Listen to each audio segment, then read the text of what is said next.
பேருடைய உரைகளும் 3 வித்தியாசமாக எனக்குப்பட்டது.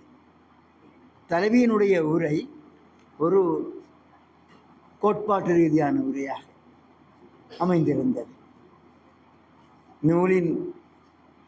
நூலுக்குள்ள புகவில்லை, ஆனால் நூலை பற்றி ஒரு கோட்பாட்டு ரீதியான விளக்கத்தை, எழுத்தின் தன்மை, இந்த தன் இயல்பு எழுத்துக்கள் பற்றி அவர் அழகான ஒரு விளக்கத்தை தந்தார். அவருக்கு முதலிருந்து நன்றி. இரண்டாவதாக ருக்ஷானாவினுடைய உரை நூலை தொட்டி சென்றது. ஆனால் எனக்கு பிடித்தது என்னவென்று சொன்னால், அவரே ஒரு கதை கூற ஆரம்பித்து விட்டார். அதுதான் நான் எதிர்பார்த்தது. இந்த நூல் இதே போல கதைகளை அவர்களை உருவாக்க வைத்தால் அது முக்கியமான விஷயமாக எனக்கு பட்டது. எனக்கு இப்போது 83 வயது, ருக்ஷானாவுக்கு 36 வயசு, 47 வயது வித்தியாசம். அப்போ எனக்கு பிறகு 80ஆம் ஆண்டுக்கு பிறந்த ருக்ஷானா தன் நினைவை மீட்டுகின்ற பொழுது என்னை விட வித்தியாசமாக மீட்டுவேன். இந்த மீட்டல்கள் வருகின்ற பொழுது, இப்படியான நூல்கள் ஒரு ஆயிரக்கணக்கில் வருகின்ற பொழுது தான் அது இந்த ஈக்கள் மொய்க்கிற மாதிரி எல்லாத்தையுமே மொய்த்தால்தான் ஒரு அசைவு வரவில்லை. அதை நான் ருக்ஷானாவிலே கண்டேன். அது மிகுந்த மகிழ்ச்சி அளித்தது. மூணாவதாக பேசிய நண்பர் தனராஜ் அவர்கள் நூலுக்குள்ளே புகுந்து விட்டார். என்ன இருக்கிறது என்பதை ஓரளவுக்கு உங்களுக்கு விளங்கப்படுத்தினேன். அதனுடைய அதை பற்றி நூலை பற்றியே உங்களுக்கு அவர் வடிவாக அந்த 3 காலகட்டங்களை பிரித்தார். என்னுடைய இளம் வயது காலம், பாடசாலைக்கு இளம் வயது காலம் ஒரு 5, 6, 7, 8 வயது. நான் வந்தாரம்பள்ளி மத்திய கல்லூரிக்கு போனது ஸ்காலர்ஷிப் எடுத்துக்கொண்டு எங்களோட ஊரிலிருந்து 13 மைலுக்கு அப்பால் இருக்கணும். அதுதான் இன்றைய கிழக்கு பல்கலைக்கழகம். அங்கே போய் சேர்ந்து 6 வருஷம் அங்கே ஹாஸ்டல் வாழ்க்கை. அங்கு தான் இஸ்லாமிய நண்பர்களை முதலில் சந்திக்குது. அருகருகு வலது பக்கத்திலே டோமெட்ரி, ஜூனியர் டோமெட்ரியிலே எல்லாருக்கும் 10 வயது 11 வயது. எல்லாரும் பெற்றோர்களை பிரிந்து வந்த சின்ன சின்ன குழந்தைகள். ஒழுங்காக தலைவார கூட தெரியாது எங்களுக்கு. அப்படியான ஒரு காலகட்டம், அன்புக்கு ஏங்கிய காலகட்டம். வீட்டு அன்பெல்லாம் போயிட்டு ஹாஸ்டலில் எல்லாம் எதிர்பார்க்க முடியாது. அப்போ பக்கத்தில் வலது பக்கத்தில் இஷால், நான் நடுவில், அடுத்த பக்கம் ஜமால்டி, அதுக்கு அங்கால ஆறுமுகம், அதுக்கு அங்கால ஃபாரூக். இப்படி தான் பெட் எல்லாம் இருக்கும். எப்படி இருக்கும் 6 வருஷ வாழ்க்கை? பக்கத்தில் நாங்கள் பழகின காலம், என்னையெல்லாம் பலப்படுத்தின காலம். அந்த அந்த என்னை மாத்திரம் இல்லை, அங்கே படித்த எல்லோரையும் பலப்படுத்தின காலம். ஒரு சுவையான ஒரு கதையை இங்கே சொல்ல விரும்புகிறேன். சொல்லலாமன்னு தெரியாது, பேரை சொல்லவில்லை. நான் மூதூருக்கு போய்விட்டேன். மூதூரில் இருக்கிறேன். அப்போது மிக மோசமான காலம். 2ஆக பிரிந்து விட்டது சமூகம். ஒரு பக்கத்திலே ஒரு குரூப் ஆட்சி, இன்னொரு பக்கத்திலே இன்னொரு குரூப் ஆட்சி. இந்த பக்கம் இஸ்லாமியர், அந்த பக்கம் தமிழர். நான் இந்த குறிப்பிட்ட ஆளை சந்திக்கவன், என்னோட படித்தவன், பக்கத்தை இருந்து படித்தவன். அப்போ நான் அவரை சந்திக்க ஆசைப்பட்டேன். அப்போ என்ன சொன்னாங்க, அவரை சந்திக்கல, அவர் தான் நாங்கள் எல்லாம் நடத்துகிறாருன்னு சொன்னாங்க. எல்லாத்தையும் முன்னோடு நடத்துகிறார் அவர் தான் சொன்னாங்க. இங்கே போனால் திரும்பி வரையவங்களும் என்ன தெரியுமான்னு சொன்னாங்க. இல்லைன்னா சந்திக்கத்தான் போகணும்னு செய்தி அனுப்பி நான் போனேன். ஒரு குறிப்பிட்ட இடத்துல விட்டுட்டாங்களே, என்ன ஒரு நோமேன்ஸ் லேண்ட் போல் இருக்குது. நான் அங்கால போனேன். அந்த குறிப்பிட்ட என்னோட படித்த நண்பர் தொப்பியும் போட்டுக்கொண்டு பெரிய ஜிப்பாவோட நிற்கிறேன். ஆஜாவமான போட்டு ஓடி வந்து என்னோட கட்டி பிடிச்சிட்டு 2 பேரும் கொஞ்சம் நேரம் குலுங்கி அழுது. அவர் சொன்ன ஒரு வார்த்தை இப்போது ஞாபகம் இருக்கிறது. இந்த இழப்பு காரியங்களை நான் தானே இங்கே செய்கிறேன், இதான் சொன்ன வார்த்தை. அதுக்குள்ள எவ்வளோ அர்த்தம் இருக்கிறது தெரியுது அவங்களுக்கு. தாங்கள் பிளவுறோம், இவங்களுக்கும் தெரியுது தாங்கள் பிளவுறோம். 2 பேருக்கும் தெரியுது நாங்கள் ஒன்றாக வாழ்ந்து நாங்கள் பிளவிட்டு கொண்டிருக்கிறோம் சொல்லி. அதிலிருந்து மீள முடியாத அந்த மனிதர்கள் இதை எப்படி மீட்டெடுப்பது என்றுதான் நான் எங்களை போல கவிதை. அந்த ஒரு காட்சி ஞாபகம். அது நான் எழுதவில்லை, இந்த புத்தகத்தில் வந்து அந்த காட்சியை நான் எழுதவில்லை. ஆனால் எப்படி இதோட நிறைய நிறைய கதைகள் என்னிடம் இருக்கின்றன. அது இந்த நூலிலே அவர் சொன்ன பிரியங்கா அக்கா முக்கியமாக ஒரு ஆக்க அந்த புத்தகத்தான் நீங்கள் வாங்கி பாருங்கள். எனக்கு சந்தோஷமாக இருந்தது. தன்ராஜ் தான் எடுத்து கீழே வைக்க மனமில்லாமல் வாழ்த்து கொண்டே இருந்தார் என்று சொல்லி.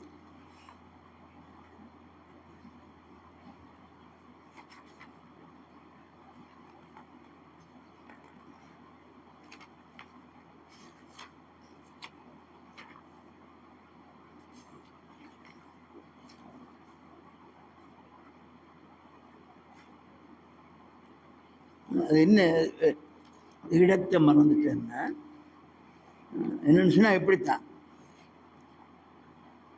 கரீம் காக்காவை கிரீம் காக்கான்னு சொல்லுவாங்க எங்களோட ஊரில். ஜாகுல சாவல்னு தான் சொல்லுவாங்க. யூசுப் ஹாஜியார் ஈசிப் பாசியார்னு தான் சொல்லுவாங்க. பேர் மாற்றம். அவங்களும் அதை பற்றி கவலைப்படுறது. பேர்களை முக்கியமுங்க. அதே மாதிரி இங்கே கந்தனங்க கந்தோ ஆயிடுவாராங்க. பேர் இல்லை முக்கியம். பேருக்கு மேலே இருந்த உறவுகள் தான் முக்கியம். பேர், மதம், சாதி, இனம் எல்லாம் அடையாளங்கள் தான். அடையாளத்துக்கு அப்பால் இருக்கிறது என்ன? அதுதான் உறவு, மனித உறவு. இந்த மனித உறவுகள் தான் நான் கண்டது. அதைத்தான் நீங்கள் அடிக்கடி நான் சொல்லவா. அப்படி கணக்க விஷயங்கள் இதில் இருக்கின்றன. ஒரு விஷயம்,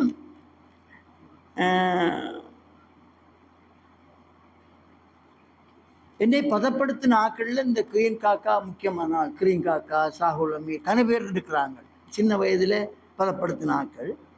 இந்த ஹிக்ராவை மீரா சாஹிப் ஒரு நாள் நான் இருக்கிறேன் யூனிவர்சிட்டியில். எனக்கு அப்போ வித்யானந்தனில் நாடகங்கள் நடத்தி துவங்கிட்டேன். சரச்சந்திரா பற்றி தெரியவே தெரியாது.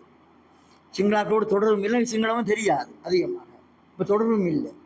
அப்போ தான் அந்த ஹிக்ராவை மீரா சாஹிப் பாரு, நீர் இங்கே எல்லாம் கூத்தாடி கொண்டு இருக்கிற, இங்கால சிங்கள கூத்து ஒன்று நடக்கு தெரியுமோன்னு கேட்டேன். எனக்கு தெரியாதே என்ன.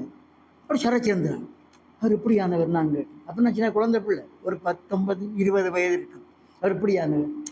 அவர் தான் நீங்கள் பெரிய ஆள். அவர் தான் மன்ன மேசிங்க பாகம் நாடகம் போட்டு சிங்கள கூத்தை வளர்த்து கொண்டிருக்கிறார். அவர் பார்க்கலாமான்னு பாருங்க, போவோம். கூட்டிக்கொண்டு போனேன். கூட்டிக்கொண்டு போக ஒரு ஹாலுக்குள்ளே சிங்கபாகு பழகி கொண்டிருக்கிறாங்க. அவர் சித்தாரோடு இருக்கார் சரச்சந்திரன். ஃபர்ஸ்ட் டைம் அந்த சுரூபத்தை காண்றேன்னு அவரை கொண்டு காட்டல. பார்த்துட்டு வந்துட்டுருந்தாங்க. சின்ன சின்ன ஆக்கள் தானே, அவங்க பெரிய ஆக்கள்.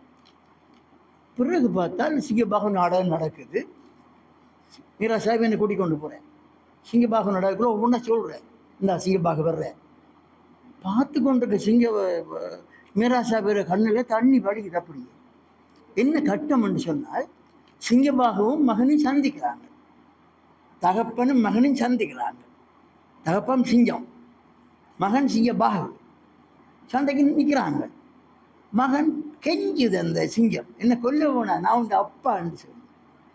அவன் அப்படி இல்லை, நான் கொல்ல வேண்டி நிற்கிறான். அந்த சிங்கம் கெஞ்ச அருமையான பாடல்கள் அப்படியே கேட்டுக்கொண்டு இருந்த மீரா சாஹிபோட கண்ணில் தண்ணி வலி. என்னன்னு கேட்டேன், விளங்கப்படுத்திட்டேன் எனக்கு. அப்போ இன்னைக்கு நான் இந்த கூத்தை திறமா செய்து கொண்டிருக்கிறேன்னு சொன்னால், அதுக்கு விதை போட்டது மீரா சாஹிப். எப்படி நான் மீரா சாஹிப்பை மறைக்கலாம்? ஒவ்வொரு கட்டத்திலையும் எனக்கு இருந்த அந்த டேர்னிங் பாயிண்ட் எல்லாம் இஸ்லாமிய பிள்ளாக தான் இருக்கிறான். எனக்கு நெஞ்சு வலி வந்துட்டு சரியா மோசமாக. ஹாஸ்பிட்டலில் அட்மிட் பண்ணி போட்டாங்க. சாகத்தான் போகிறோன்னு தெரியும். லாஹியை சந்திக்கணும். லாஹி வந்து பார்த்து போட்டு எல்லாம் விளங்கப்படுத்தி போட்டு போகிறேன். கதைக்க மாட்டார். நான் கேட்டேன், அவர்கிட்ட, டாக்டர் நான் மியூசிக் கேட்கலாமான்னு கேட்டேன். தட் இஸ் குட், ஏன்னா it is better than medicine சொல்லி விட்டு போயிட்டார். அப்புறம் ஆப்ரேஷனை கொண்டு போகிறாங்க. அதனோட கதைச்சு எல்லாம் செய்கிறேன். ஹார்ட் ரத்தம் ப்ளீட் பண்ணி கொண்டு இருக்குது. அவர் வெளியால் வர சித்ரா கேட்குது, என்ன நடக்குது? ப்ளீட் பண்ணுது, அப்புறம் கஷ்டம்னு இருக்காது போட்டு. என்ன அதுக்கு மேற்கிழமை தான் அவர் ப்ரொஃபஸர் குணவர்தனாவுக்கு ஆப்ரேஷன் பண்ணி ஃபெயிலியர் ஆகுது. அவருக்கு கை ஃபெயிலியர் ஆகாது, அது ஃபெயிலியர் ஆகிட்டு கொஞ்சம் நேரத்தால் யோசிச்சு கொண்டு இருக்கா, கையை செஞ்சு கொண்டு. அப்போ வைஃப் கேட்டிருக்கா, ரத்தம் ஸ்டாப் பண்ணுமா? தெரியாது, அது பண்ண விடலாம், அப்படி இருக்கிறாங்க. கொஞ்சம் டாக்டர் நர்ஸ் வந்து சொல்கிறாங்க ரத்தம் ஸ்டாப் பண்ணிக்கணும். அதுக்கப்புறம் அவங்க எல்லாம் கட்டி போட்டு அடுத்த நாள் வந்து நீங்கள் ஒன்று வரை நாங்கள் அப்புறம் ஒன்று சொன்னேன், நான் ஆடலாமா டாக்டர்னு கேட்டேன். ஆடலாமே இல்லை, நீங்கள் எங்கே இருந்து மட்டக்களப்பு வரைக்கும் ஓடலாம்னு சொன்னேன். அப்போ பாருங்க, என்ன அந்த கூத்துக்குள்ள கொண்டு விட்டது மீரா சாஹிப், உயிர் தந்தது லாயி. இது எனக்கு கிடைச்ச அனுபவங்கள். என்னுடைய அல்மாட நாடகத்தில் நடித்த மன்சூர் இங்கே இருக்கிற மன்சூர் ஐயா இது காட்டுங்க ஒரு தரம். மன்சூர் இப்போ சவுத் இந்தியன் யூனிவர்சிட்டி ரெஜிஸ்ட்ராராக இருந்து ரிட்டையர் பண்ணாங்க. அதிமாட நாடகத்தில் ஆக்ட் பண்ணாங்களா அவங்க எல்லாரும். இவங்க எல்லாரும் இந்த நடிச்சாக்கில் பிடிச்சிடுவாங்க. ஹக்கீம் கிருஷ்ணன் வேஷம் போட்டு நடனமானவர் தெரியுமா உங்களுக்கு? கேள்விப்பட்டிருக்கேன். அதெல்லாம் ஒரு காலம் நான் கேள்விப்பட்டது கதை, இது அடைஞ்ச கதை இல்லை, கேள்விப்பட்டிருக்கேன். இப்படி பல உதாரணம். ஒரு நாள் ஒரு ஆளை சந்திக்கிறேன் கிட்ட அடிக்கல. சார் 2 கைதாத ஆறுன்னு கேட்டேன். நீங்களுக்கு ஒரு கடனாளி சார் என்ன ஆறாப்பான்னு கேட்டேன். நான் கூட ஒஸ்மானியாவில் 7ஆம் வகுப்பில் படித்தேன். நீங்கள் ஒரு போட்டி வச்சிருந்தீங்க, புத்தகம் தரேன்னு சொன்னீங்கன்னு தரல சார். இந்த இருக்கு ப்ரொஃபஸர் ஆமாம், ப்ரொஃபஸர் நபாஸ்தீன், அந்த மூலையில் இருக்கிற அவர் தான் ஒஸ்மானியாவில் 7ஆம் படித்தார். இங்கேருந்து பல பேரை காணதுக்கு சரியான மகிழ்ச்சியாக இருக்குது. இந்த மக்கீன் வந்திருக்கிற அவர் தான் இங்கே உள்ள ஆக்களுக்குள்ள மிக வயது போன ஒரு ஆள் நம்புறேன். அவனுக்கு ஃபோன் பண்ணி சொன்னார், அவனுக்கு ஒரு நான் அங்கே வருவேன், உங்களோட கையால் எனக்கு ஒரு புத்தகம் தருவேன். அவர் சண்டிய நாள் நான் கொடுக்காம விட்டா நாளைக்கு என்னை வெட்டி கிளின்னு கழிச்சு எழுதி போடுவேன். இப்போ கண்ணுக்கு சத்தம் போட்டு வந்து போனால் மீலாத் கீரன் இளைஞனுடைய மகன் வந்து போனார். அவருக்கு சரியான வேரத்தை விளம்ப முடியாது, கடைசி வரைக்கும் அவரால் படுக்கையை விட்டு விளம்பவே முடியாது. அவர் நடந்து நடுங்கி வந்து படவும் எடுத்துட்டு புத்தகம் வாங்கிட்டு போனார். இதுகள் தானே நாங்கள் கண்ட உறவுகள். இதுக்கு மேலே என்ன உறவுகள் இருக்குது? இதை விட கதைகள் நான் சொல்லலாம். சரி, இது வரைக்கும் நான் நூலை பற்றியும் நூலுக்கு உள்ள சில விஷயங்களை பற்றியும் சொன்னேன். நான் 3ஆவதாக நன்றி உரைக்கு வருவோம். நிச்சயமாக நான் இந்த நன்றியை முதலாவது சொன்னவனும் சீவகனுக்கு. சீவகன் யார் என்று சொன்னால் அரங்கம் பத்திரிகை நடத்துவார் மட்டக்களப்பில். அங்கே கொரோனா காலம் என்னிடம் கேட்டார், ஏதாவது கற்று தொடராக எழுதுங்கன்னு சொல்லி. நான் சொன்னேன், முஸ்லீம் தமிழுடைய அனுபவங்கள் எழுதுறேன்னு சொன்னேன். அது கொஞ்சம் குரூஷியலான காலம். அப்படியே கதைக்கிற ஆட்களும் இல்லை, கதைச்சாலும் சில பயங்கள் வருமாங்க. ஒரு கதையை எழுதி கொடுத்து, முதலாவது கதையை அவருக்கு பிடிச்சிது. அவர் தொடர்ந்து எழுதுங்க. அப்படி தொடராக வந்த சில கட்டுரைகள் தான் இங்கே இருக்கின்றன. சில கட்டுரைகள் இங்கே இருக்கின்றன. அதுக்கு பிறகு இந்த கட்டுரைகளை எல்லாம் பார்த்தவர் பவுசர். பவுசர் தான் இதை ஒழுங்குமுறைப்படி தொகுத்தெடுத்தவர். ஆகவே இந்த அழகான புத்தகத்தை இப்படி செய்து தந்தவர் பவுசர். பவுசருக்கு தான் நன்றி சொல்லணும். தந்தது மாத்திரமில்லை, இதை இவர் கனடாவிலே அறிமுகம் பண்ணினார், லண்டன்லேயே அறிமுகம் பண்ணினார், இப்போது கொழும்பிலே அறிமுகம் பண்ணினார், கிழக்கு மாநிலத்திலும் அறிமுகம் பண்ண போகிறார் போல் இருக்கிறது.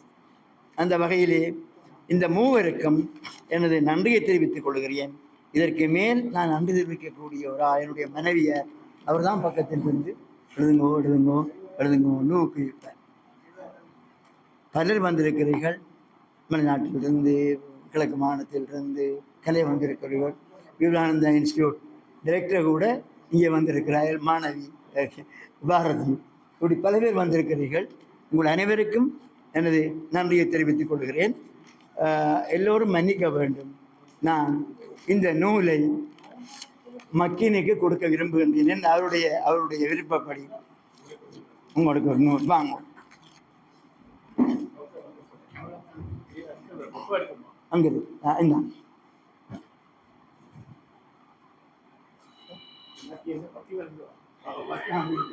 அதுக்கு 2 வார்த்தை ஒரு தமிழை கௌரவமா அழிக்காம இந்த புத்தகத்தை வாங்குவது சரியில்லை.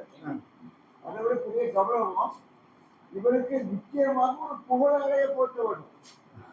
கையில புகழாக இல்லை. அந்த கற்பனை அந்த நினைவாட்டில் அவரை போல வயது 88, அவர் 85 இருக்கிறார். இது கேட்கணும்னு நினைக்கிறேன். உங்களுக்கு வேலை அதனால புகழாலையோடு மௌனகுரு ஐயாவை நான் கௌரவிக்கணும். மற்றது நீங்கள் எல்லாம் தெரிந்து கொள்ள வேணும். அவருக்கு எனக்குள்ள என்ன தொடர்பு என்றால் எழுத்தாளர் அல்ல, எழுத்து தொடர்பு அல்ல, கலை தொடர்பு, நாடக தொடர்பு. ஆனால் அதிலே கூத்து அல்ல. இந்த கூத்து இல்லாமலே கொள்கையை ஆடிய ஆட்டத்தை அவர் அங்கிருந்து பார்த்து, நான் அவர்கள் ஆடுகிற அந்தந்த கூத்தை இங்கிருந்து பார்த்துதான் கிட்டத்தட்ட 50 வருஷங்களாக நெருக்கம். அந்த நெருக்கத்தின் மத்தியிலே தான் இங்கே வந்து பார்க்கிறேன். இப்பொழுது புகழாடை போட்டாமலேயே ஐயாவுக்கு ஒரு சிறு கௌரவத்தை வழங்கி புத்தகத்தை பெற்றுக் கொள்கிறேன்.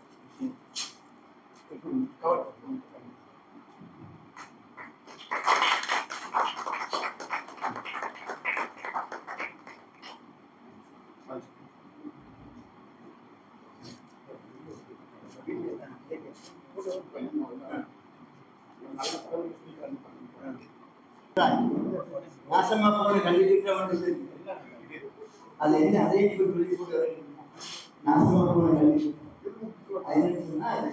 கல்வி மகனுக்கு 8 வயது பாடசாலையிலிருந்து கூட்டிக் சாதனை அது அப்ப கூட்டிக் கொண்டு போவாங்க.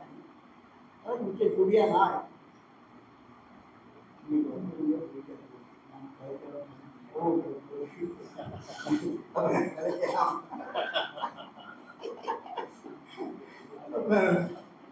கூட்டிக்கொண்டு வார வழக்கமாக கேள்வி கொண்டு கொண்டு வர அந்த சமம் என்ன மகன் பேசாம வாங்கி ஸ்கூட்டர்ல வர முன்னுக்கு கொண்டு வர அப்பா நூமா முஸ்லீம் முதல்வது நூமா முஸ்லீம் வந்தா என்ன நான் என்ன பதில் இந்த மகன் உடம்பு வளர்க்கின்ற உடல் அதாவது நான் 2வது பொறுத்தது பிறகு உருவாண்ட சூழலையும் பார்வையும் தான் வரணும்.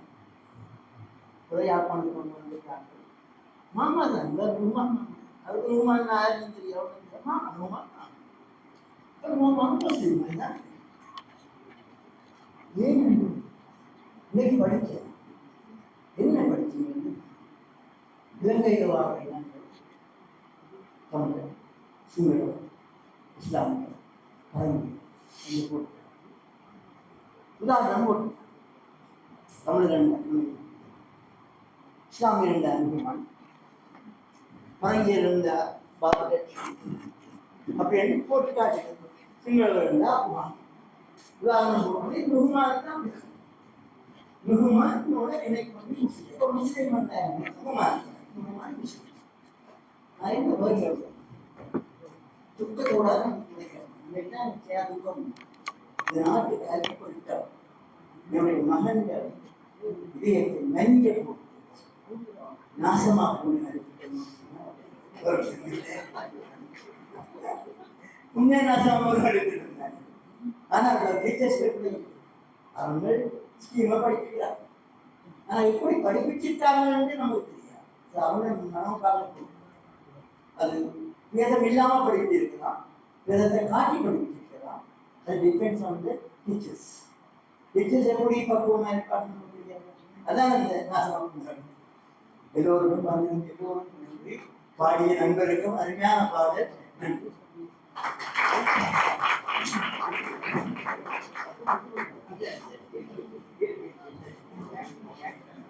இத்துடன் இன்றைய இந்த எப்படி ஒரு காலம் இருந்தது என்ற அரங்கு நிறைவு பெறுகிறது. நன்றி.